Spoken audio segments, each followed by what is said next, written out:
Welcome, ladies and gentlemen, to Fan Appreciation Month here on Reaction and Review. Tonight, guys, I'm taking a look at a psychological thriller from 1990. That movie is Jacob's Ladder. Now, I'm going to tell you guys, I don't know a damn thing about this movie outside of the fact that it came out in 1990, the fact that it's a psychological thriller, and that it's called Jacob's Ladder. I do not know a single thing about this movie. I have yet to watch a trailer. And if I saw any ads for it on TV when it first was out in theaters, I probably don't remember any of them because I was 8. So, you know. However, I also know that normally whenever people are asked to list off their all-time favorite psychological thrillers or just thrillers in general, sometimes even favorite horror movies, this thing oftentimes makes those lists. This thing has been critically praised. And I am not sure if that's going to be a good thing or a bad thing, because for whatever baffling reason, whenever a movie is just absolutely critically loved, there is that slight chance that I just don't like it. Mind you, I'm genuinely hoping for this movie to be awesome. However, I'm also completely ready if this thing winds up sucking the high hard one. But you know what? There's only one way I'm going to find out if this thing is going to be any good at all. And that's if I shut up and I push play, and I'm going to do that right now. So, without further ado, it's time to kick back, relax, and check out Jacob's Ladder.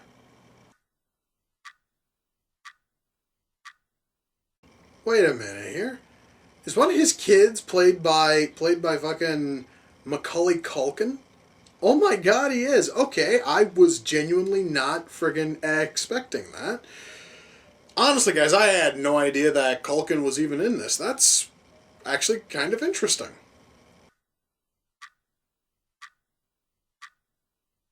Okay, I think it's a little early for Jacob to be talking about seeing creatures, considering the fact that the only thing that we the viewers have seen are a couple of people who may or may not be wearing masks, and a woman at a hospital who had what looked to be like a bone jutting out of her head. I wouldn't call any of those creatures. I would call those weirdos with masks and a woman who really needs to get that wound looked at. Again, nowhere near creature status, you know what I mean?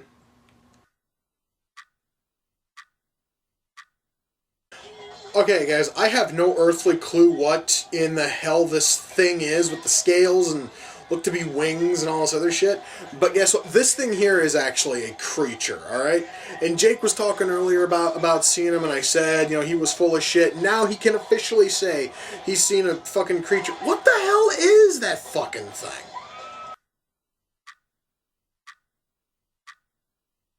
Okay, guys, you know, I was totally expecting a lot of things in this movie. A car bomb was not one of them. Granted, I mean, it was cool, but that came totally out of left field, man.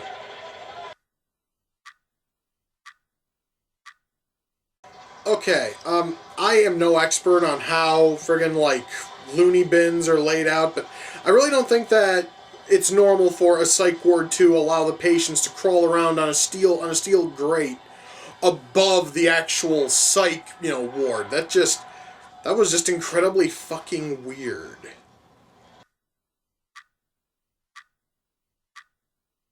So let me see if I understand this. I was getting myself like nestled in here, and I was all prepared to watch a psychological thriller. I've been told this thing's a psychological thriller. No, it is a fucking conspiracy film about a military drug test gone terribly wrong. I'm sorry, guys, I actually feel a little bit cheated here.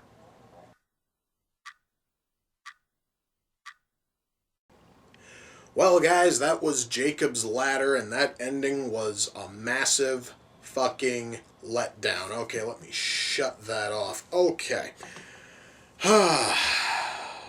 You know, guys, I understand. I commented earlier about how I didn't like about how I didn't like the twist that they threw in there.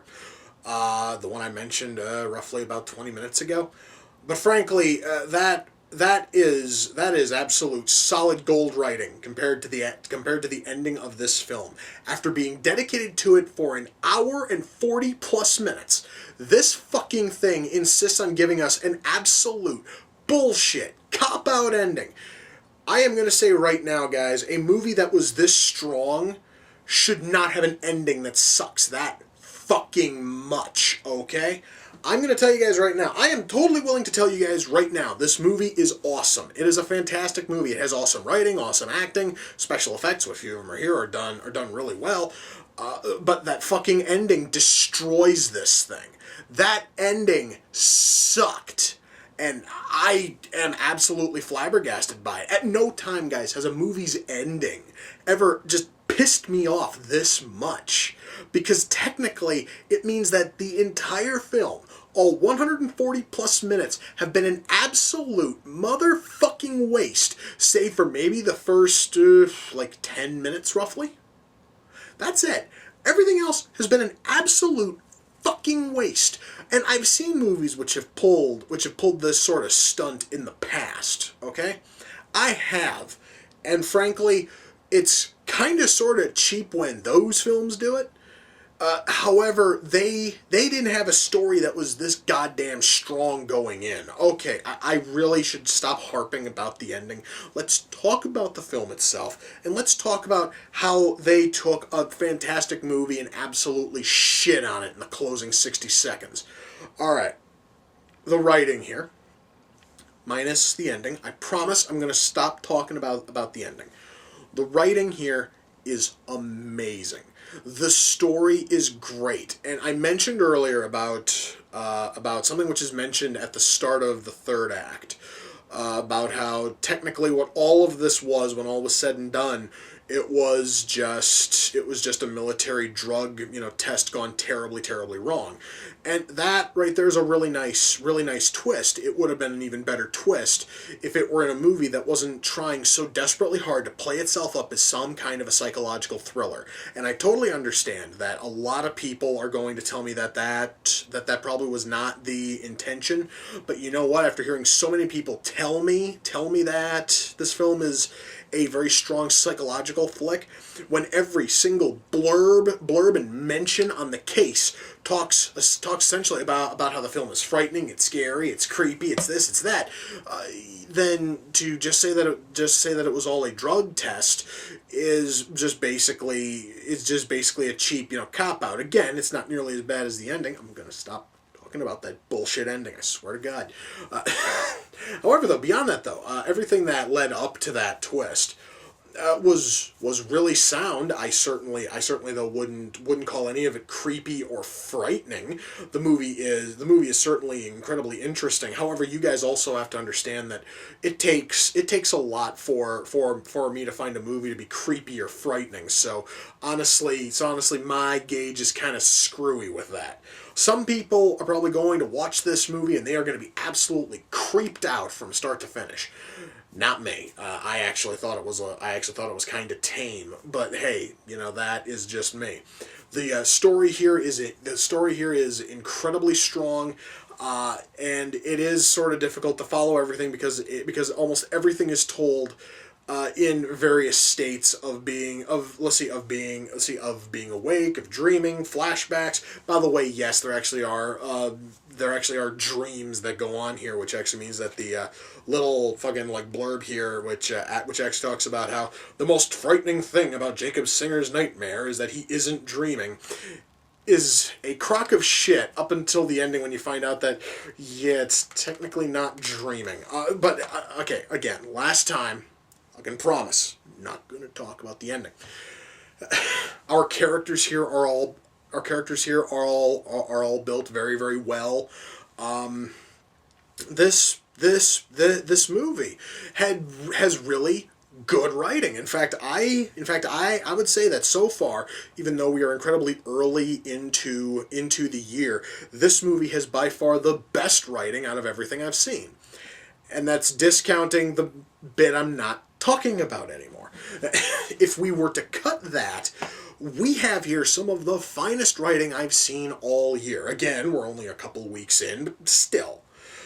The writing here is absolutely amazing, and the acting is absolutely phenomenal. The acting is awesome, guys, from top to bottom. There is nobody here who turns in a bad showing. And as much as I like to talk about how much child actors all suck, and as much as I disliked the early work of fucking Macaulay Culkin, even he turns in a halfway decent showing here for the like maybe two and a half, 3 minutes he is in the film. He turns in an awesome showing. All three kids in this film turn in an awesome showing.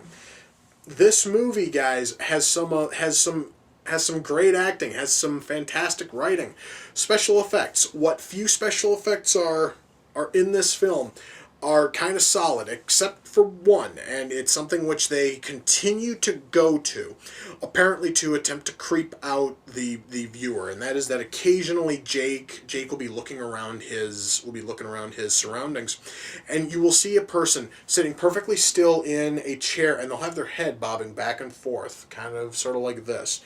And the footage is sped up, so that way then the head is just basically a blur. This is bobbing back and forth and everything. And that, honestly, guys, it was just some guy sitting there, like, bobbing his head, and then they just sped the film up. It's nothing ultimately special. It is certainly a very basic effect. However, it is definitely, it does definitely work if that is the sort of thing which is going to creep you out as a person. Even though it didn't do a whole lot for me, it certainly will work wonders for others. So, special effects here are all really, really good. Again, the scant few effects that are here. Makeup effects, again, also what few makeup effects are here, are really good. The soundtrack. The soundtrack, mind you, I guys am not talking about the score because the score is there, but the score is in no way memorable. The soundtrack is made up mostly of it's mostly like 1970s pop, and there's also like a little bit of disco in there. The movie could probably have worked wonders if it didn't have that fucking disco in there. But hey, guess what? There really is not much of a soundtrack in this thing anyway. There's maybe about 5 fucking songs, and ultimately, guys, all of those happen way early in the film, so really, it's not really a huge deal. Lighting here is really good, and the fucking camera work is solid. Ultimately, guys, am I able to recommend Jacob's Ladder? Yes, and I'm going to mention it again. As long as you can bypass that fucking criminal bullshit ending. I want to smack the shit out of the fucking writer for doing that at the end of this film. You had something that was incredibly strong, and then the ending just comes and shits on your entire goddamn film. Who the hell wrote this? The writer's name is Bruce Joel Rubin. Bruce? Fuck you. Learn how to write endings, you fucking hack. Anyway, if you can look past the ending, everything here is incredibly solid. And even though it didn't scare me, and even though it didn't creep, me out at all, it is guaranteed to creep out, some of you. So that honestly is certainly something to look forward to. Ultimately, guys, this film does have flaws.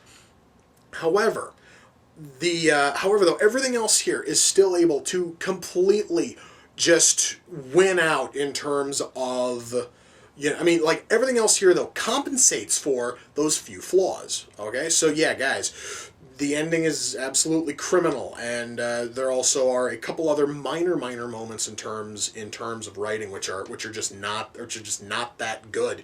However, though, everything else here in terms of acting and special effects and soundtrack, all of that compensates for it, and ultimately you are left with an absolutely solid film. I strongly doubt I am going to watch it a second time, because there's no fucking way I'm going to be able to look, past that bullshit ending. But that is just me. Now, because this is Fan Appreciation Month, Jacob's Ladder came off of the Amazon wish list. The person who sent it in did not want a proper shout out. The only thing which she wanted was just me to mention her name. And Sheila, I would like to thank you, because for years people have told me to give this movie a watch. A lot of them told me that it was creepy, it was frightening, it was this, it was that, and it really was none of that. However, though, I still found something I found something incredibly good here. Again, except for that ending. I'm not talking about the ending anymore. Anyway, once more, Sheila, I thank you. This fucking movie was certainly better than I was honestly expecting it to be. And with that, I can now say I've watched Jacob's Ladder. Not totally sure if I'm going to watch it a second time, but hey, at least I can say I've watched it once. So yes, guys, with that we come to the close of another reaction and review. Until next time, ladies and gentlemen, take care, and I will see you all in the near future. Peace.